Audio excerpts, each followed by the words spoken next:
रखना स्टार्ट कर देता है। Now come two canto 3। तो बच्चों अब कैंटो 3 इंट्रोड्यूस करता है हैम्पटन पैलेस को। ठीक है, ये एक बिल्डिंग का नाम है, जैसे काफी सारे पैलेसेस होते हैं ना जहां आजकल शादियां होती हैं, तो उस टाइम ये भी एक टाइप का पैलेस हुआ करता था। पैलेस यानी कि एक ऐसी बहुत बड़ी जगह जो महल जैसी दिखे। ठीक है, पैलेस का मतलब ही होता है महल, लेकिन उसका नाम क्या है, हैम्पटन पैलेस। तो यहाँ पर क्या है बच्चों, काफी सारे फैशनेबल मैन और वुमेन, काफी सारे फैशनेबल मैन और वुमेन दोनों ही उपस्थित होते हैं। कहाँ, लंदन के। ठीक है, तो बेलिंडा जो बोट के थ्रू आ रही होती है पार्टी में, वो भी इसी जगह पर आती है। ठीक है, नाउ बेलिंडा अब बोट से उतर चुकी है और वो इस पार्टी के अंदर आ चुकी है। ठीक है, किसके साथ आई है वो बेलिंडा, जितने भी लोग उस बोट में सवार थे उन सबके साथ। कौन कौन था, बेलिंडा थी, उसके फ्रेंड्स थे और उसके सूटर्स थे। सूटर्स में जिसमें कि एक बैरन भी शामिल है। ठीक है, तो अब जो है यहाँ तक पहुंचते पहुंचते ना शाम हो जाती है, यानी कि अब सूरज जो है डूबने वाला है उस दिन का। तो बेलिंडा पार्टी में पहुंचते ही उसे बहुत अच्छा लगता है। ठीक है, पार्टी में जो टाइम स्पेंड करती है वो बाकी सबके साथ, सिंगिंग में, डांसिंग में, लाफिंग में, गॉसिपिंग में। ठीक है, वो हर टाइप का एंजॉयमेंट करती है पार्टी में। ठीक है, तो पार्टी में काफी इंजॉयमेंट के बाद अब बेलिंडा एक अपनी डिजायर शो करती है और अपनी इच्छा व्यक्त करती है कि उसको एक कार्ड गेम खेलना है। ठीक है, कार्ड गेम क्या, उस कार्ड गेम का नाम क्या है, ओम्ब्रे। ठीक है, कैसा कार्ड गेम है ये, स्पेनिश कार्ड गेम है जिसको 3 लोग खेल सकते हैं। ठीक है, 3 पीपल। तो इसने किस किस को सिलेक्ट किया, एक तो ये खुद ही हो गई, साथ में इसके 2 सूटर्स। ठीक है, जिसमें कि बैरन भी शामिल था। ठीक है, यानी कि अब इस कार्ड गेम को कौन कौन खेल रहा है, बेलिंडा, बैरन और एक और कोई इसका अदर फ्रेंड या फिर सूटर। तो जब ये गेम खेल रही होती है और जो इसके कार्ड्स होते हैं, यानी कि जो पत्ते होते हैं, उन पत्तों पर भी वो साइफर्स, यानी कि वो एंजल्स छोटी छोटी जिनको नियुक्त किया गया है इसकी रखवाली के लिए, वो इसके कार्ड पर भी बैठ जाती हैं, सिर्फ इसकी सेफ्टी के लिए, कहीं इसको इस कार्ड से भी कोई खतरा ना हो जाए। ठीक है, तो गेम खेलने के दौरान ये काफी बार जीतती भी है, काफी बार हारती है, ठीक है, काफी टाइम बैरन जीतता है, बैरन भी हारता है। तो ये हार जीत का मामला इस गेम में चलता रहता है, बट फाइनली जो एंड होता है वो बेलिंडा की जीत के साथ होता है। ठीक है, ठीक है, तो अब गेम ओवर होने के बाद पार्टी में कॉफी सर्व की जा रही होती है हर सबको। तो अब कॉफी पीने के राउंड चल रहे होते हैं। ठीक है, अब चल रहा है कॉफी सर्विंग। तो जब कॉफी सर्व की जा रही होती है और वो जो साइफर्स होती हैं, जो एंजल्स होती हैं, अब वो बेलिंडा की ड्रेस का ध्यान रखती है, कहीं उसकी ड्रेस पर कॉफी ना गिर जाए। ठीक है, उसकी ड्रेस खराब ना हो जाए। तो बच्चों अब इस कॉफी राउंड के दौरान ही बैरन को अपनी वो प्रेयर याद आ जाती है कि मुझे तो बेलिंडा का लॉक चुराना था। ठीक है, यानी कि उसके बालों का जो एक कर्ल है उसको काट के अपने पास रखना है। तो बैरन अपने इसी मिशन पे लग जाता है। ठीक है, अब वो बस सिर्फ एक मौका ढूंढता है कब मैं इसका वो लॉक काट लूं। तो मैंने आपको क्या बताया था, एक क्लैरिसा भी है एक कैरेक्टर। ठीक है, ये भी है कैरेक्टर जो इस पोएम में शामिल है और ये बेलिंडा को बहुत अच्छे से जानती है।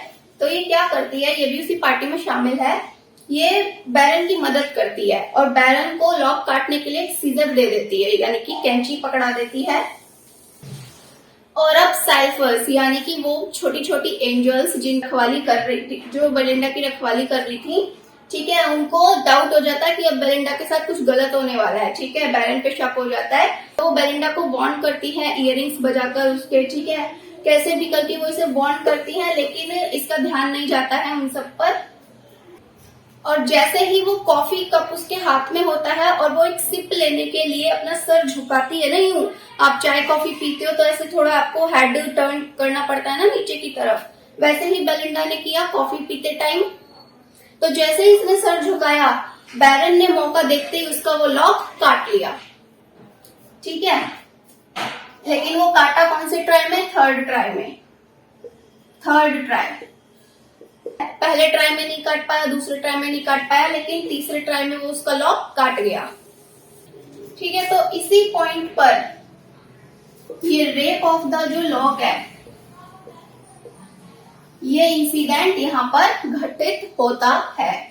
ठीक है, रेप यानी कि काटना, क्या काटना, लॉक, लॉक मतलब बालों की लट। यह इसी पॉइंट पे बैरन ने बेलिंडा की बालों की लट को काट लिया।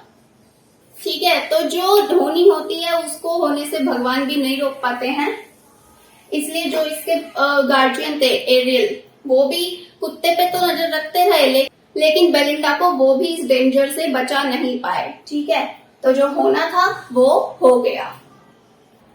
तो अब लॉक काटने के बाद बैरन बहुत खुश होता है। ठीक है, वो इतना खुश होता है कि वो खुशी के मारे चिल्लाने लगता है। ठीक है, तो ये अपना मिशन सक्सेसफुल होने की खुशी में इतना तेज तेज चिल्लाता है, तो बेलिंडा पूछती है, अरे भाई क्या हुआ, तुम इतना चीख क्यों रहे हो। ठीक है, लेकिन वो उसकी बात ही नहीं सुनता और बस खुशी के मारे झूमने लगता है, चीखता है, चिल्लाता है। ठीक है, और वो पूछती रह जाती है, अरे हुआ क्या बताओ तो। ओके, तो कैंटो 3 में सिर्फ इतना ही था, तो आप ध्यान रखेंगे रेप ऑफ द लॉक, ये इंसिडेंट कौन से पार्ट में घटित हुआ है, कैंटो 3 में। कैंटो 3 में ही बैरन ने बेलिंडा का लॉक काट लिया। अब चलते हैं कैंटो 4 की तरफ। तो बच्चों, अब 4th कैंटो में उसके लॉक कट जाने के बाद जो अलेक्जेंडर पॉप है, ठीक है, यानी कि अब बेलिंडा को पता चल चुका है कि मेरा जो लॉक है वो काट लिया है, और किसने काटा है, बैरन ने काटा है। ठीक है, तो अब ये जानने के बाद वो इतनी ज्यादा दुखी होती है, वो इतना और खूब रोती भी है उस बात के लिए। ठीक है, और अब जो एरिल था और जिसने जितने भी एंजल्स को नियुक्त किया था सेफ्टी के लिए, वो सब भी चाहकर अब उसकी हेल्प नहीं कर पाते हैं। ठीक है, यानी कि अब वो एक ऐसी कंडीशन में पहुंच जाती है जहां वो बहुत ज्यादा निराश और बहुत दुख फील कर रही होती है। ठीक है, तो कैंटो 4 में पोप ने यही एक्सप्लेन करने का ट्राई किया है, इमोशन स्टेट ऑफ बेलिंडा। ठीक है, तो अब कैंटो 4 में बेलिंडा की हेल्प कोई नहीं कर पाता है। ठीक है, उसे ऐसा कोई बंदा नहीं मिलता जो उसको दुख से उभार सके। तो अब यहीं पे एंट्री होती है अम्ब्रेल की। ठीक है, मैंने आपको बताया था, कैरेक्टर में लिखवाया था, ये कौन है, एक जीनोम है, यानी कि एक बोना है जिसके पास कुछ मैजिकल पावर्स हैं। तो ये अम्ब्रेल क्या करता है, बेलिंडा को उस स्टेट से निकालने के लिए, उस दुख से भरी हुई स्थिति से बाहर निकालने के लिए क्या करता है, तो ये जाता है अर्थ के नीचे अंडरग्राउंड, जहां पे कौन रहती है, स्प्लीन कैरेक्टर लिखवाया था आपको, जो कि कौन है, क्वीन ऑफ बैड टेम्पर्स। ठीक है, सारी जो बुरी मनोदशा होती है ह्यूमंस की, वो उन सब चीजों की कौन है, रानी है, क्वीन है। और ये रहती कहाँ है, धरती के नीचे एक गुफा है, और उस गुफा का नाम क्या है, ग्लूमी केव। ग्लूमी यानी कि दुख, और केव यानी कि गुफा। ठीक है, तो ये ग्लूमी केव में रहती है धरती के नीचे। तो ये जब इस गुफा में एंटर करता है अंडरग्राउंड, तो गुफा बहुत चमकीली होती है लेकिन दुखों से भरी हुई होती है, क्योंकि नाम ही है इसका ग्लूमी केव। और यहाँ पे जो रानी है वो किस चीज की रानी है, दुखों की रानी है। तो जब ये स्प्लीन से मिलता है रानी से, तो ये प्रे करता है कि तुम बेलिंडा को जाकर टच करो। ठीक है, तुम बेलिंडा को जाके टच करो, ताकि जिस स्टेट में वो है दुख से भरे हुए, वो उस स्टेट से थोड़ा कन्वर्ट हो पाए। ठीक है, यानी कि कोई एक्शन ले पाए और अपने दुख से थोड़ा बाहर निकल सके। तो तुम उसको टच करो, क्योंकि मुझे पता है तुम्हारे पास बहुत सारे मैजिकल पावर्स हैं, तो तुम ये कर सकती हो। तो स्प्लीन क्या करती है, एम्ब्रिल की प्रेयर को एक्सेप्ट तो कर लेती है, लेकिन अब वो खुद जाकर तो उसे टच नहीं कर सकती ना, क्योंकि वो अंडरग्राउंड रहती है। तो ये स्प्लीन क्या करती है, एक शीशी तैयार करती है, वेल यानी कि शीशी। काफी सारी शीशियां होती है, प्लास्टिक की हो, कांच की हो। ठीक है, उस शीशी में ये कुछ टीयर्स डाल देती है, आंसू डाल देती है, दुख डाल देती है। ठीक है, और कुछ अपना मंत्र सा पढ़ देती है, और ये शीशी पकड़ा देती है एम्ब्रिल को, और बोलती है कि ये शीशी तुम जाके बेलिंडा के ऊपर डाल देना, तो हो सकता है वो अपनी इस दुख वाली स्टेट से थोड़ा बाहर निकल पाएगी और फिर कोई एक्शन ले पाएगी। तो ये एम्ब्रिल ठीक वैसा ही करता है। ये अब इस गुफा से चला जाता है और धरती पे वापस पहुंचता है, उसी जगह पहुंचता है जहाँ पे उस पैलेस में, हैम्पटन पैलेस में, जहाँ ये उपस्थित होती है, जहाँ इसका लॉक काटा गया है। ठीक है, तो ये एम्ब्रिल जब यहाँ पहुंचता है वापस उस शीशी को लेकर, तो ये बेलिंडा को देखता है। वो पहले से अपनी एक फ्रेंड थेलिस्ट्रिस, ठीक है, अपनी फ्रेंड की बाहों में ये लेटी हुई होती है और ये खूब रो रही थी उसके कंधे पे सर रख के। तो एम्ब्रिल क्या करता है, उस शीशी को, उस वेल को बेलिंडा के ऊपर उड़ेल देता है, उसके ऊपर डाल देता है। तो जब ये शीशी इसके ऊपर डालता है तो बेलिंडा का जो दुख है अब वो धीरे धीरे गुस्से में कन्वर्ट होने लगता है, ठीक है। उसे बैरन पे बहुत गुस्सा आ रहा होता है। तो अब थेलेस्ट्रिस क्या करती है, इसकी फ्रेंड अपने हस्बैंड से बोलती है, सर प्लूम से, ये सारे कैरेक्टर्स मैं आपको लिखवा चुकी हूँ लिस्ट में, ठीक है। सर प्लूम से कहती है अपने हस्बैंड से कि भाई तुम तो बैरन के दोस्त हो ना, तुम जाके उससे बात करो और उससे बेलिंडा का लॉक वापस दिलवाओ, ठीक है। ये रहा बैरन। तो ये सर प्लूम अपनी वाइफ के कहने पे इसके पास जाता है और इससे प्रेयर कर और उससे बोलता है, रिक्वेस्ट करता है कि भाई तुम बेलिंडा का लॉक वापस कर दो, क्यों उसे दुखी कर रहे हो। लेकिन इसके बोलने के स्टाइल में ना वो बात नहीं होती कि ये इसकी बात मान जाए, ठीक है। ये बहुत ही नॉर्मल तरीके से बोलता है और बैरन किसी भी कीमत पे वो लॉक वापस देने को तैयार नहीं होता है।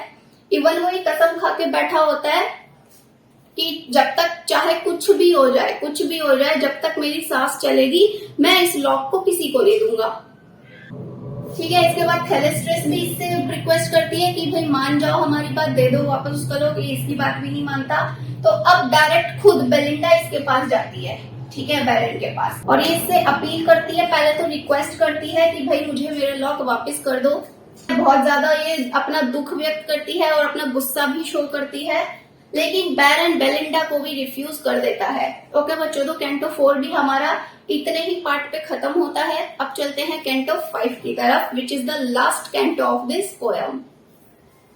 तो बच्चों अब आते हैं कैंटो 5 में, और कैंटो 5 इस बहुत इंपॉर्टेंट पार्ट है। क्यों? क्योंकि इसमें है क्लैरिसा की स्पीच। कैंटो 5 में ही क्लैरिसा स्पीच देती है related to good sense of man and women. Good sense of man and women, ठीक है। ये है बेलिंडा, ये है बैरन और ये है क्लैरिसा। तो ये क्लैरिसा बेलिंडा को ही उल्टा समझाती है, क्योंकि बैरन जो है मना कर चुका होता है इसे लॉक वापस देने से, और वो हर किसी को रिफ्यूज कर चुका होता है कि भाई कुछ भी हो मैं इसका लॉक नहीं दूंगा अपने मरते दम तक। तो क्लैरिसा उल्टा बेलिंडा को ही समझाती है कि अब भाई, मतलब एक स्पीच देती है, समझाती तो वो इसे ही है, पर वो स्पीच जो है पार्टी में हर एक बंदा सुन रहा होता है, और वो बहुत ही मोरल टाइप स्पीच देती है, ठीक है, बहुत ही मोरल स्पीच देती है। वो इस टाइप की स्पीच देती है जिसमें वो बेलिंडा को ही समझा रही होती है कि भाई अगर वो लॉक नहीं दे रहा है तो तुम ही मान जाओ ना, तुम ही समझदार बन जाओ, और क्या हो जाएगा अगर तुम्हें एक लॉक नहीं मिलेगा तो तुम गंजी थोड़ी हो जाओगी। मतलब कुछ इस टाइप के ही वो स्पीच देती है। वो इस तरह से मैं आपको अपने शब्दों में बता रही हूँ, लेकिन उसने कुछ और शब्दों का यूज किया है समझाने के लिए, ठीक है। मतलब वो सिर्फ ये पॉइंट रख रही है अपना स्पीच में कि इतनी छोटी सी बात को तुम इतना लंबा क्यों खींच रही हो। ओके, बस एक लॉक ही तो है, तुम उसे छोड़ नहीं सकती हो क्या।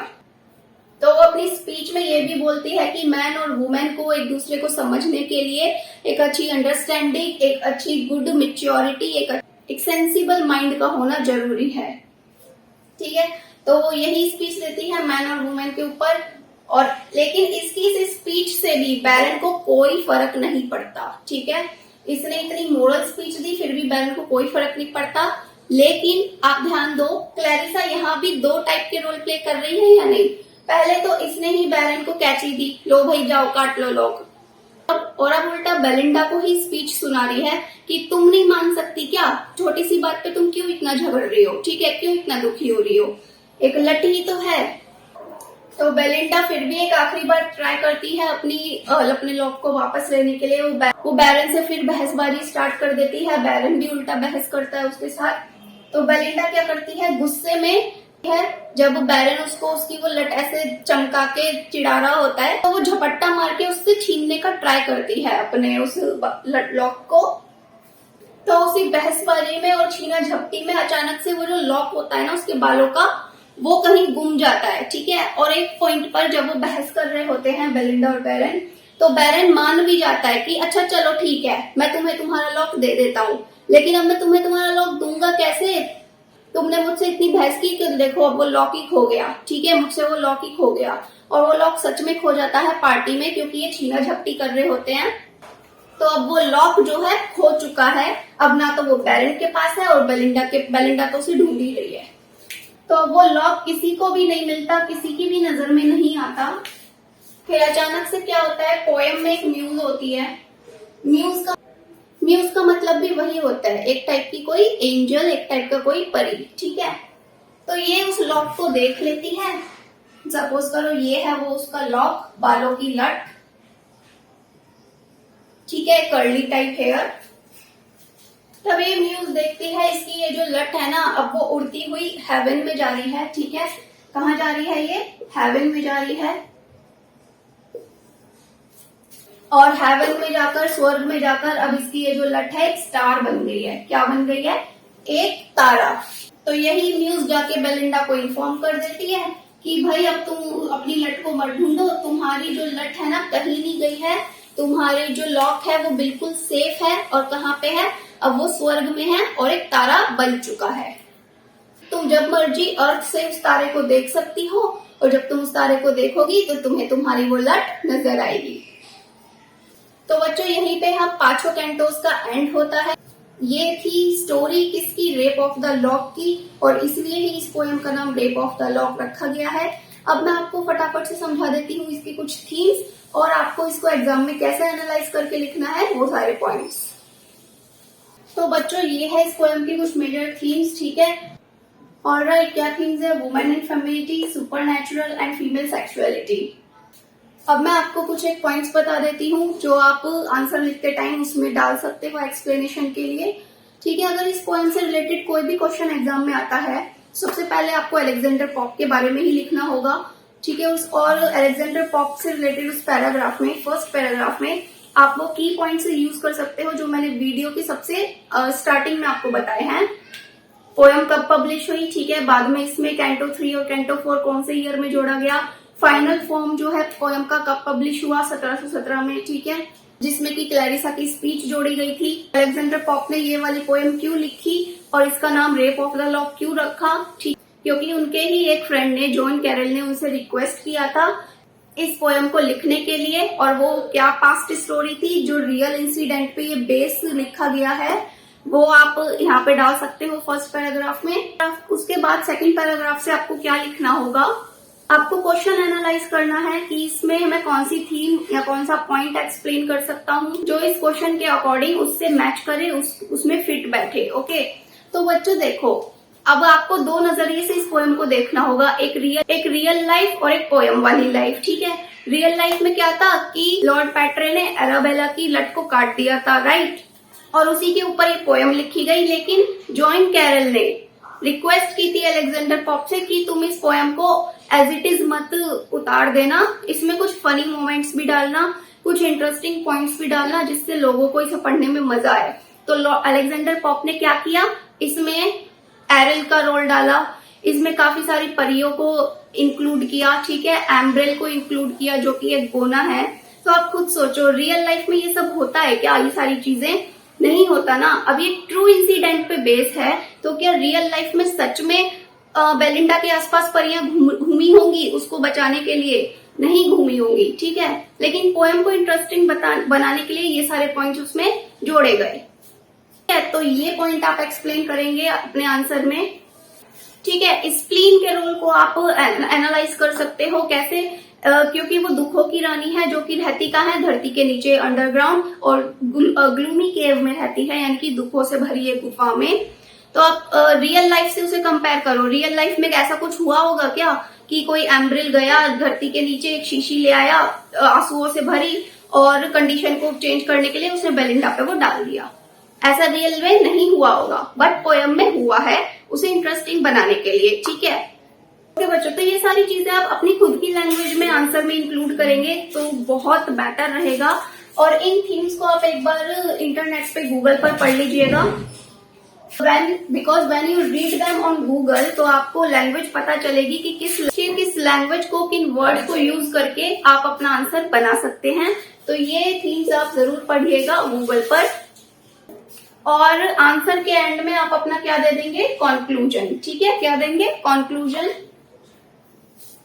यानी कि आपका नजरिया क्या है इस पोयम को लेकर। आपने इस पोयम को पढ़ने के बाद क्या फील किया और कौन कौन से पॉइंट्स हैं जो आपके दिमाग में आए, वो सारा आप पॉइंट अपने कंक्लूजन में डालेंगे। ठीक है, तो आंसर कैसे लिखना है आपको, पहले आप राइटर के बारे में लिखेंगे, क्या लिखना है उसमें मैंने बता दिया। फिर आप अपना आंसर लिखोगे, किस तरह से लिखना है वो भी बताया है, कैसे आप एनालाइज करेंगे। फाइनल में आपको कंक्लूजन। That's it. आंसर आपका होना चाहिए एटलीस्ट 5 to 6 पेजेस का एक आंसर। ये डिपेंड करता है कितने वर्ड्स में आपसे आंसर पूछा गया है और वो कितने मार्क्स का क्वेश्चन है। और अब मैं आपको एक और खुशखबरी दे देती हूँ, मेरे डिस्क्रिप्शन बॉक्स में आप जाइएगा, ठीक है, वहां आपको आपके लिए गिफ्ट मिलेगा। GIFT, गिफ्ट, बिल्कुल सही सुना आपने, मैंने आपके लिए गिफ्ट डिस्क्रिप्शन बॉक्स में डाला है। वहां उस गिफ्ट में क्या है, आपको इस पोयम के हैंड रिटन नोट्स मिलेंगे, मेरे द्वारा लिखे गए। ठीक है, माय हैंड रिटन नोट्स, क्योंकि मैंने जब इंग्लिश ऑनर्स किया था तब उस टाइम में स्टडी किया था और वो नोट्स भी उसी टाइम के बने हुए हैं। तो एक PDF फाइल का लिंक आपको मिलेगा, रेप ऑफ द लॉक का, कैरेक्टर्स भी हैं उसमें, एनालाइज भी किया है मैंने, तो उनको आप पढ़ लीजिएगा। Then you get the better idea how you can write your answer in your own words. ठीक है, but do not copy my words. Okay बच्चों, तो ये थी हमारी पोयम। नोट्स आपको मिल जाएंगे डिस्क्रिप्शन में। आपके एग्जाम में ये सारी चीजें बहुत काम आएंगी। तो अब मिलते हैं नेक्स्ट एक्सप्लेनेशन के साथ। और अगर आपके दिमाग में भी कोई एक पोयम या नोवेल चल रही हो जिसका एक्सप्लेनेशन आप चाहते हो मैं आपको करके दूं, तो उसका नाम कमेंट बॉक्स में आप जरूर मेंशन करिएगा। चलिए, तब तक के लिए take care and bye bye.